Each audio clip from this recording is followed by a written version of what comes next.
अस्सलाम नाज़रीन, मेरा नाम डॉक्टर इनाम दानिश है और मैं कार्डियोलॉजिस्ट हूँ। आजकल डेंगू की यलगार है। तमाम हॉस्पिटल डेंगू के पेशेंट से भरे हुए हैं और आज की इस डिस्कशन का मकसद यही है कि इस खौफनाक बीमारी को आप के बारे में को बताया जाए कि इसको कमतर ना समझें, यानी कि ट्रीटमेंट के अंदर डिले ना करें और बर वक्त इलाज कराएं। अमूमन ये होता है कि जब भी किसी को बुखार होता है तो लोग वेट करते हैं कि ये खुद ही ठीक हो जाएगा, वायरल है। लेकिन आजकल की जो डेंगू की कंडीशन है, इसमें डे 1 के ऊपर ही डेंगू अपना टेस्ट करा लें। डेंगू NS1 कहते हैं, उससे मालूम हो जाएगा। अगर ये डेंगू है तो फिर आपको बहुत एहतियात करने की ज़रूरत है। डेंगू एक मच्छर से होता है जो एडीज मच्छर है, ख़ास मच्छर की किस्म है, और अमूमन ये दिन की रोशनी में काटता है, अंधेरे में अमूमन नहीं। तो यानी कि सुबह से लेके और मगरिब तक का जो टाइम है, इसमें ज़्यादा एहतियात करने की ज़रूरत है डेंगू से, मच्छर से बचने के लिए। तो आज की डिस्कशन में मैं आपको बताऊंगा कि इसमें क्या क्या पेचीदगियाँ हो सकती हैं, क्या क्या कॉम्प्लिकेशंस हो सकती हैं और पेशेंट किस हद तक जा सकता है। तो इसे एक आम रूटीन की बीमारी ना समझें, बल्कि इस पर तवज्जो दें। नाज़रीन, डेंगू फीवर को हम 3 फेजेज में डिवाइड करते हैं। पहला फिब्राइल फेज होता है, दूसरा क्रिटिकल फेज होता है और तीसरा रिकवरी फेज होता है। अमूमन ये 2-2 दिन के होते हैं। तो पहला फिब्राइल फेज जिसमें बुखार होता है, ये 2 से 7 दिन तक चलता है। कुछ लोगों को 2 दिन के बाद ही बुखार उतर जाता है और कुछ लोगों का फीवर जो है वो 7 दिन तक चलता है।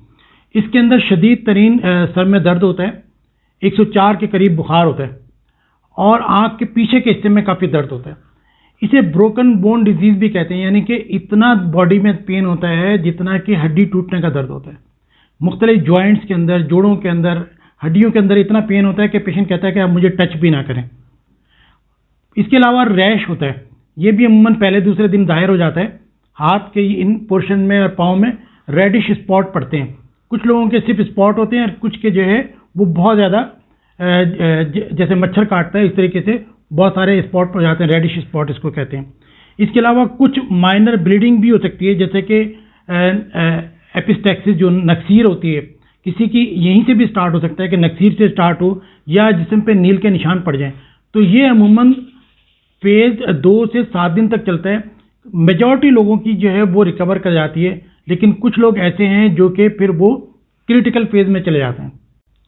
सेकंड फेज जो है वो क्रिटिकल फेज कहते हैं। ये बहुत इंपॉर्टेंट है। या तो पेशेंट इस फेज में रिकवर कर जाता है, बेहद इंप्रूव हो जाता है, या फिर और अनस्टेबल हो जाता है, यानी कि persistent vomiting, continuously vomiting patient को हो रही होती है। और ये इसलिए होती है कि लिवर इन्वॉल्व होता है। तो उल्टियाँ हो रही हैं, पेशेंट को मतली हो रही है, कुछ खा पी नहीं रहा है।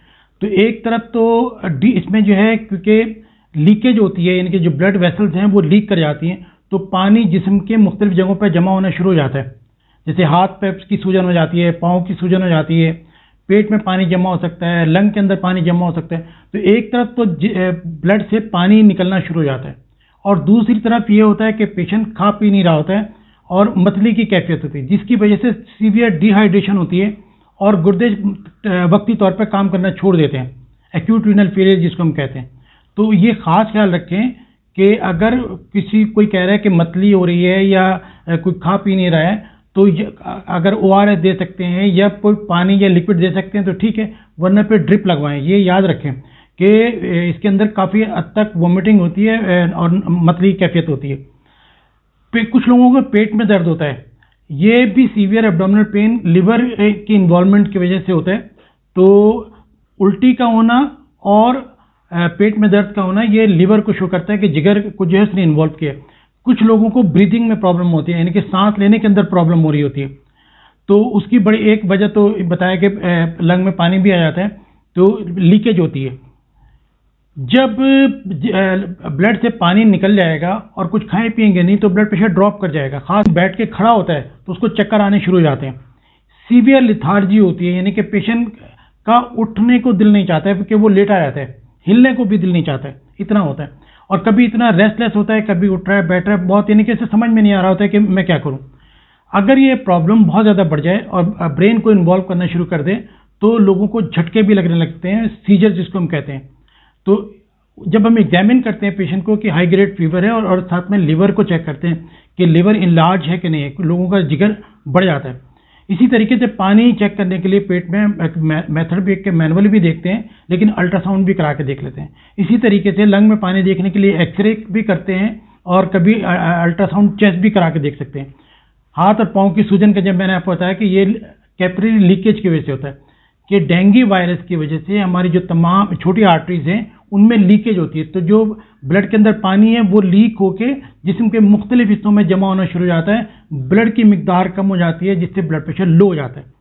और इसको डेंगू शॉक सिंड्रोम कहते हैं, यानी कि पेशेंट शॉक में चला जाता है। शॉक का मतलब ये है कि उसका ब्लड प्रेशर बहुत लो हो जाता है। इसी तरह जो ब्लीडिंग स्टार्ट होती है तो वो कहीं पे भी हो सकती है, कि वो दांतों से ब्लड आ सकता है, मसूड़ों से आ सकता है, ब्रश करने में आ सकता है, मुंह हाथ धोने के अंदर आ सकता है, या फिर जिस्म के किसी भी हिस्से से, और या फिर वो उनकी उल्टी वोमिटिंग ये भी हो सकती है। तो ये कहलाती है डेंगू हेमरेजिक सिंड्रोम। तो डेंगू शॉक सिंड्रोम और डेंगू हेमरेजिक सिंड्रोम ये दोनों ही बहुत ही खतरनाक है। तो ये फेज बहुत क्रिटिकल है।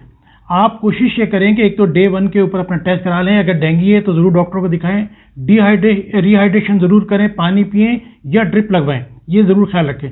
और फिर उसके बाद जो है अगर पेशेंट अनस्टेबल होता है तो बिल्कुल देर ना करें और पेशेंट को हॉस्पिटलाइज करें। इसके बाद अगर इनके पेशेंट अगर ठीक हो जाता है तो रिकवरी फेज में चला जाता है। इसमें पेशेंट इंप्रूव करना शुरू कर देता है, बुखार सेटल हो जाता है। लेकिन इसमें दो चीज़ें हैं जिनमें ख्याल रखना होता है कि हार्ट बीट स्लो हो जाती है। तो रिकवरी फेज के अंदर पेशेंट की ये मत सोचें कि बुखार उतर गया, पेशेंट ठीक हो गया, ऐसा नहीं है। उसकी पल्स चेक करें, उसका ब्लड प्रेशर चेक करें। यानी कि समझें कि जिसको डेंगू हो गया 1 वीक तक आप उसका सुबह शाम ब्लड प्रेशर भी चेक करें और पल्स भी चेक करें। ये दो चीज़ें बहुत इंपॉर्टेंट हैं।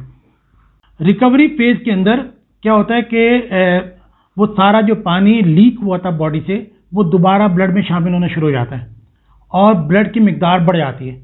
अब आपने ये करना है कि पानी की मिकदार कम करनी है, ठीक ना। तो वरना ब्लड की मिकदार बढ़ जाएगी और वो पानी सारा फिर जो है लंग के अंदर जमा होना शुरू हो जाएगा, सांस की प्रॉब्लम शुरू हो जाएगी। तो रिकवरी फेज के अंदर जब पेशेंट का फीवर सेटल हो जाए, ब्लड प्रेशर वगैरह सही हो, तो फिर उसका पानी कम कर दें। अब ये कि हम ब्लड टेस्ट क्या कराते हैं। एक तो मैंने बताया कि डेंगू NS1 से डे 1 पर डायग्नोज कर लेते हैं, लेकिन ये डेंगू NS1 1 वीक तक आप कर सकते हैं। एक हफ्ते के बाद फिर ये NS1 जो है ये नेगेटिव आएगा, फिर आपको एंटीबॉडीज करानी पड़ेंगी, डेंगू एंटीबॉडीज करानी पड़ेंगी। तो ये फर्स्ट डे से स्टार्ट होता है और 1 वीक तक जो है वो पॉजिटिव आता है। ब्लड CBC जो हम करते हैं उसके अंदर वाइट सेल अमूमन कम हो जाते हैं, ये ख्याल रखें।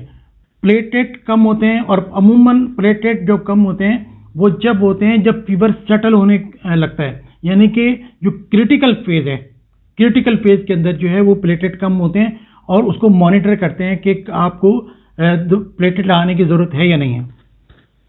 हेमाटोक्रिट जो है वो बढ़ जाता है, यानी कि खून गाढ़ा हो जाता है, क्योंकि लीकेज की वजह से पानी ब्लड से निकल जाता है, तो इसलिए खून गाढ़ा हो जाता है, जिससे हेमाटोक्रिट बढ़ जाता है। इलेक्ट्रोलाइट्स में सोडियम कम हो जाता है, तो नमक भी पेशेंट को दें, ORS दे सकते हैं इसके लिए। तो और इसके अलावा ABGs के अंदर अगर आप देखते हैं तो मेटाबॉलिक एसिडोसिस की पिक्चर आ रही होती है कि एसिडिक ब्लड हो जाता है। एक्सरे के अंदर आपको प्लूरल इफ्यूजन मिल सकता है, यानी कि लंग के जो साइड में है लंग के अंदर पानी हो सकता है। अल्ट्रासाउंड के अंदर आपको लिवर इनलार्ज मिल सकता है और पेट के अंदर पानी मिल सकता है। तो ये वो कॉमन सी चीज़ें हैं जो हम आमतौर पर पेशेंट के ब्लड टेस्ट और ये मुख्तलिफ किस्म के टेस्ट कराते हैं। अब आइए ट्रीटमेंट के ऊपर।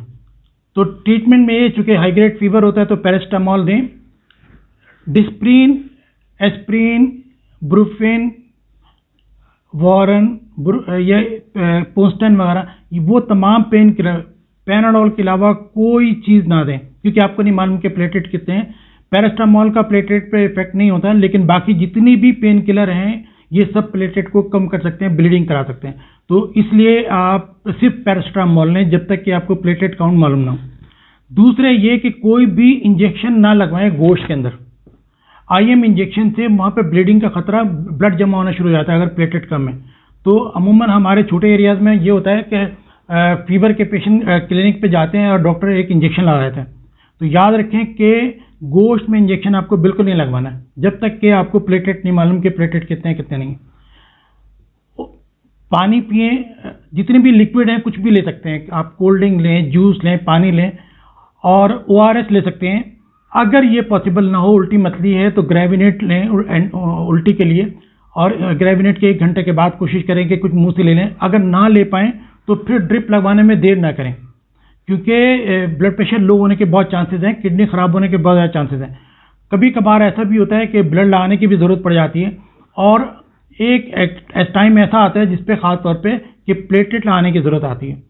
अमूमन ब्लीडिंग के चांसेस तकरीबन 1.5 लाख से 4 लाख के दरमियान प्लेटलेट होते हैं, और ब्लीडिंग का खतरा होता है 40,000 से कम अगर हो। तकरीबन 90% से ज़्यादा लोग ऐसे हैं जिनके प्लेटलेट कम होते हैं, यानी कि डेंगू में तकरीबन सभी के प्लेटलेट कम हो जाते हैं, 1 लाख से कम ही होते हैं सबके। तो इसके अंदर हम देखते हैं कि क्रिटिकल फेज क्या है। क्रिटिकल फेज ये कि ब्लीडिंग हो सकती है 40,000 से कम।